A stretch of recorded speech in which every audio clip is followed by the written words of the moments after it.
Hi, my name is Tim Jeffrey. I'm sure I know some of you watching this, but just in case, I'm Hannah, our rector's husband at St Giles, and also have a fair bit to do with Dingley. Um, those of you who have been following our services around generosity and gladness at St Giles may remember that a few weeks ago we looked at a certain story. And so if I said to you, sycamore fig tree, I wonder if you could guess what story it was. Or maybe if I said a short man, you probably, most of you will probably get to, Zacchaeus. And we had the story of Zacchaeus, a really iconic little story about this short man, this tax collector, this person who was an outcast in his own society because he was compromising with the Romans. And if you remember, he climbs a tree. And it tells us in Luke 19 why he climbed the tree, because he wanted to see who Jesus was. And you can imagine, can't you, hearing about Zacchaeus and all the people of Jericho, hearing about Jesus and the miracles that he'd been doing, the teaching. By this time, news was spreading across Israel about Jesus and his ministry.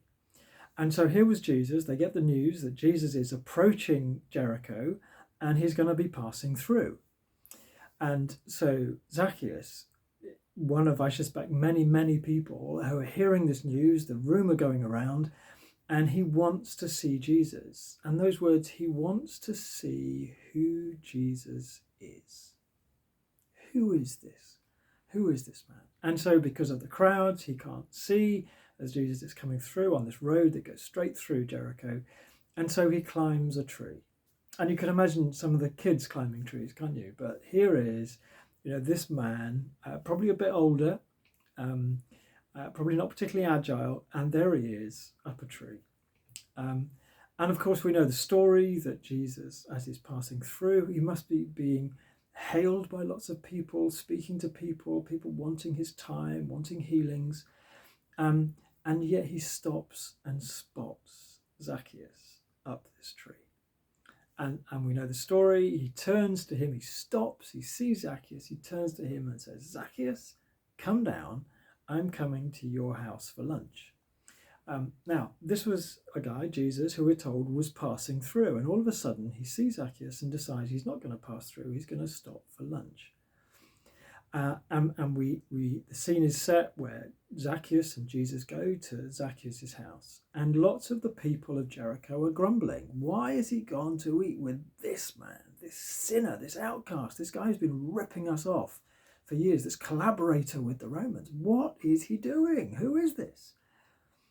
The first words that we hear out of Zacchaeus' mouth are these, or that recorded in Luke's Gospel, is he says, look, Lord, if I have stolen from anybody, I'll give back 4 times, etc. But those first words, look, Lord. So Zacchaeus has gone from wanting to see who Jesus is, to check him out, to, see who is this guy, what's he really about. And the very first words that we hear him utter to Jesus are, look, Lord. He has worked out that Jesus is Lord. And he responds to him as Lord. Now, in that day and age, that was the word that was used for Caesar. So the big slogan, the big political slogan would be Caesar is Lord. And so Zacchaeus calling Jesus Lord is a big deal. And as I have been reflecting, I've spoken about this passage for various reasons several times in recent months. And this has really stood out for me. Who do I believe Jesus is? Who is Jesus to me? We sing, what a friend we have in Jesus. And there's all sorts of ways in which, I know Jesus as a friend. As creator, as the one who all things created. As I go out into creation, I love being in nature and sense the grandeur and the wonder and the majesty of God. But is he Lord? Is he Lord of my life? Is he really the king over what I do, the decisions I make, how I live. And I guess that's a key question for us, isn't it? If we want to be followers of Jesus, disciples of Jesus, is he my Lord? And where in my life is he still not my Lord? So I leave you with that question. Who is Jesus to you? Do you want to see who Jesus is like Zacchaeus? And as you find out, are you prepared to say, yes, actually, he is my Lord? You know, one of the brilliant things, I've been a Christian for 40-something years, is that Jesus doesn't get smaller. He gets bigger. There is more to know and to understand. There's always, as Melvin would say to us, there is always more. So my challenge to you, my challenge to myself is keep exploring Jesus.